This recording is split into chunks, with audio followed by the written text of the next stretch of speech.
This may come as a surprise, but this is the theme of chapter 16 of my upcoming book, Healing the Mother Wound. And in that chapter, I write about the surrender experiment. What I realized in my coaching work and in my own life as well is that when you have a mother wound, you form unhealthy, harmful belief systems about yourself due to what happened to you. You know how people say that when a parent doesn't love a child, the child doesn't stop loving the parent, they stop loving themselves?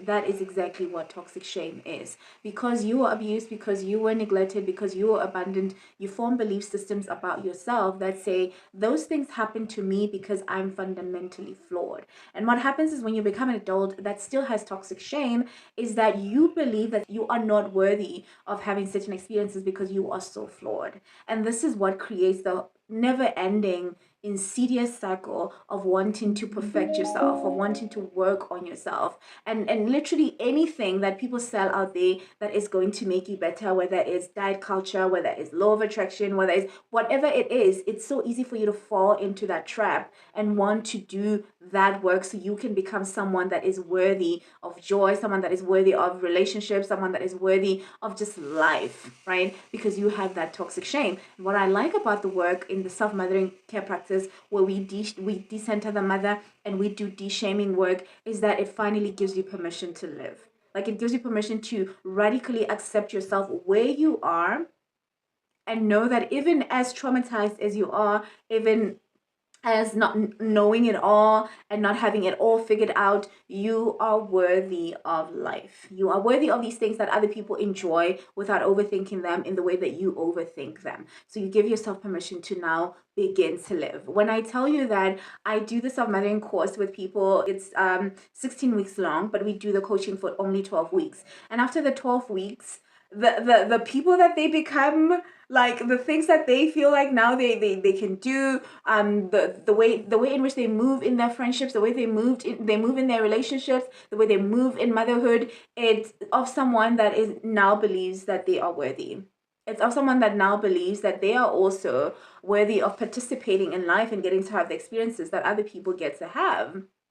And that is what de-shaming work does. And also, what I like about de-shaming work and radical acceptance of yourself is that there's certain things that people may not like about you that you become okay with them not liking. And you're like, no, no, no, it's fine. I don't have to work on that. I get that you don't like that, but I like that. For instance, I was in a long-term relationship with someone who had a very difficult time with accepting that I love to debate, right? They wanted a yes man. They wanted, and we're both intellectuals, and we take pride in our ability to question things, to discuss, to debate things.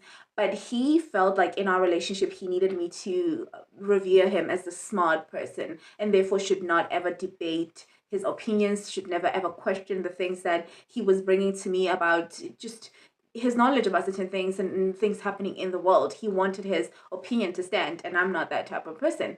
And I remember him phrasing it as if it's something that I have to work on. And we were both in therapy at that time, and he was saying to me, well, I think you need to work on that. And I remember saying to him, no, why? And he's like, no, because I don't like it, and it's a source of a conflict in our relationship. And I was like, actually, it's not a source of conflict for me. It seems to bother you, and you make it a source of conflict in our relationship. And he's like, oh, see, this is also what I'm talking about. I think this is something that we need to work on. And I was like, actually, no. And I remembered how even in my childhood home, how my family had a problem, because I was a debate champion from primary school. Like, I was a debate champion from primary school all the way to high school. I love questioning things. I love bringing a side into something that people didn't think about. Like, I love debating. I love debating. And so this is something that my parents didn't like. I remember they used to call me Zivingi. They were like, oh, the Zivingi means know it all, right? She always has an answer for something. She always has questions. They didn't like that. They wanted me to like just say yes and leave them alone. And I remember how my parents didn't like that, and this person doesn't like that. And as I was doing the de-shaming work, part of the thing that I was doing was radically accepting myself for even the things that other people didn't like that I like about myself. And I remember in that moment when I said to him, no, I'm not going to work on that. I like debate. It's not a problem for me. When you debate my opinions, I actually love that. I don't think it's a form of conflict. If you perceive it that way, maybe it's your thing that you need to work on, but I'm not going to work on my love for debate. It's something that I've gotten to accept and love about myself. And just because you don't like it doesn't mean I have to change it, right? And I remember him being so flabbergasted. Why wouldn't you want to change it? Why wouldn't if you love me, you would? And I was like, no, actually, I don't have to, right?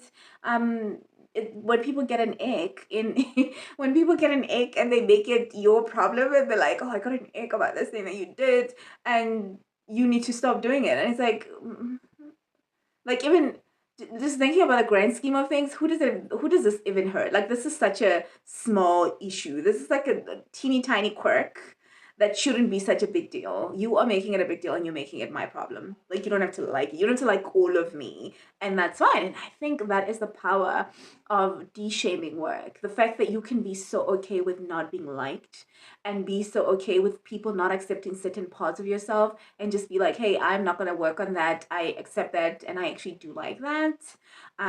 If you have a problem with that, maybe that's on you. You can decide if this is something that is going to work for you moving forward. Like, this is with you, but I'm not going to change that, right? And that is what de-shaming and reparenting your inner child eventually gets you to. Just radical acceptance of yourself and recognizing that you also just need to, you'll figure it out. Everyone is just trying to figure it out.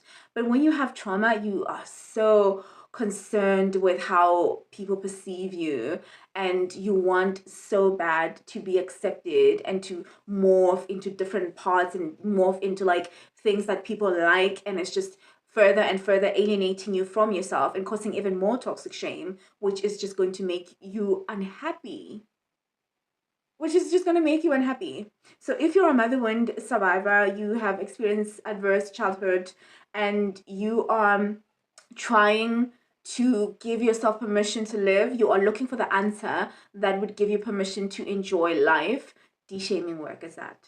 De-shaming work and decentering your mom. It really just gives you permission to just go at life. Like, I'm going to do that as well. I'm deserving or something like that as well. Oh no, I don't. I'm okay with the person not liking that about me, and be absolutely okay with that.